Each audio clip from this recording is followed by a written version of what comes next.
છે વાર્તાઓને લઈને હોય છે બાળકોને ઉત્સવનો જ ભાવ છે તમારી અંદર. ઉત્સવની લીધે મને ઘણું બધું શીખવા મળ્યું. સૌથી પહેલાં મારા વાક્યમાં છે ને ના કરીશ, આવું ન કર, એવું બધા વાક્ય મારા બાળક સાથે જોડ્યા હતા. પણ આમાં જોડાયા પછી છે ને આ કર અથવા તો બેટા આવું કર, એટલે આખા નેગેટિવમાંથી એક પોઝિટિવ એપ્રોચ બનવાનો શરૂ થયો, જે મારા માટે બહુ સારું આપણે સરસ ઘર છે વાત કરવાની તો બાળકોને જોયું તમને વધારે પ્રેરણા મળે છે રેડી થઈને જ આવો છો મારી વાત આવી જ ગઈ છે.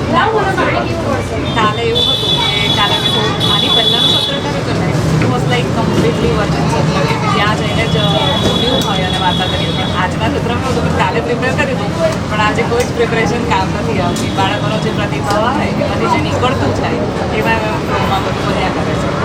ભણાતી જાય છે, વહે છે, નવા વળાંકો આવે છે, બાળકોમાંથી જ ખબર બધું થયા કરે છે. એટલે પ્રિપરેશન તો મતલબ લાગતું કે સરસ. અને પહેલી વાતમાં સરહદે મિત્રો મળ્યા છે ફર્સ્ટ ટાઈમ બધાની મુલાકાત લીધી છે કદાચ થોડું બ્લાઇન્ડ સેશન થઈ શકે કહી શકે ભાવની સંખ્યા પણ જે આખી વાર્તા છે એના માટે તમારું થોડું બાંધું બંધાઈ જશે તમારે કેવી પસંદ કરવી વાર્તા તમને આઈડિયા આવી કેવી રીતે રિએક્ટ કરે છે તમને હેલ્પ મળશે અને આજે લાગે છે કે તમે વિઝ્યુઅલી હા એ માસ્ક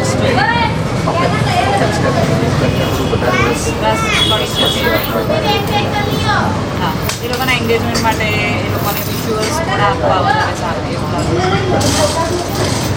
અને બહુ જ વાર્તાઓ છે વચ્ચે વાર્તા માટે શીખવા મળે અમલમાં લાવીએ તો આપણે જીવન સુધરી શકીએ.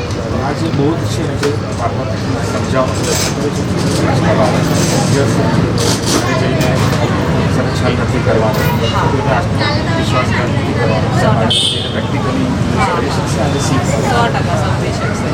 એકચ્યુઅલી મેં આજે બે શીખ આપી કે એક તો વિશ્વાસ કોઈ કરતો હોય તો આપણે તોડવો ના જોઈએ, અને બીજું કે જ્યારે કંઈ પણ ખરાબ પરિસ્થિતિ આવે કોઈ આપણી સાથે ખરાબ કરે તો સામે રિફ્લેક્સમાં આપણે પણ ખરાબ ના કરવું જોઈએ.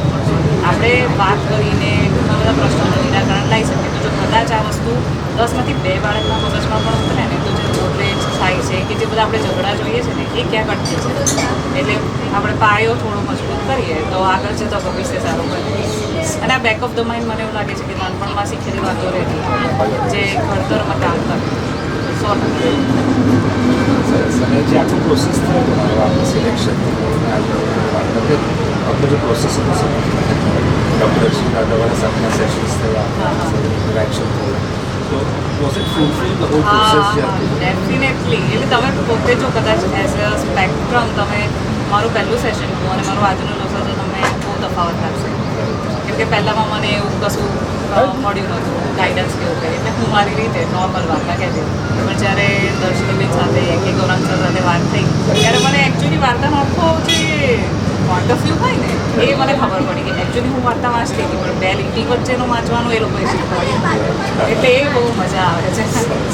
નોર્મલ માણસો વાંચે એનાથી કંઈક અલગ વાંચવાનું એની એ શીખી. હા, એટલું શીખવા મળ્યું. અને અમે છે ઘણા ઇન્સ્પાયર કર્યું કે તમે ગીતો પણ બનાવો પોતાના પણ બનાવો કે લાંબી પાતળી પાતળા પગલો એમ કરીને પણ તમે થોડું વર્ણન ને બગલાનું કંઈ કેકડાનું પણ વર્ણન તમે થોડું બાળક પોએટિક ને રિધમિક કામને વધારે ઇઝીલી વર્ણન કરી શકશે. બસ વન્ડરફુલ થાય. Thank you so much for the session. It was challenging because of the number of celebrities સંખ્યા વધારે છે. પણ મને વાંધો નથી આવતો. તમે હતા એટલે સરસ. મને એકચ્યુઅલી એવું છે કે મને વધારે સંખ્યામાં હોય તો વધારે મજા આવે છે. સરસ. ઓલ ધ બેસ્ટ આફ્ટર વાર્તા માટે. Thank you. New Payal can see new Payal also coming out through this sessions કે જે ડાન્સ કરતા હોય મળી જતા હોય અને સીની વાર્તા તો સી બની જાય.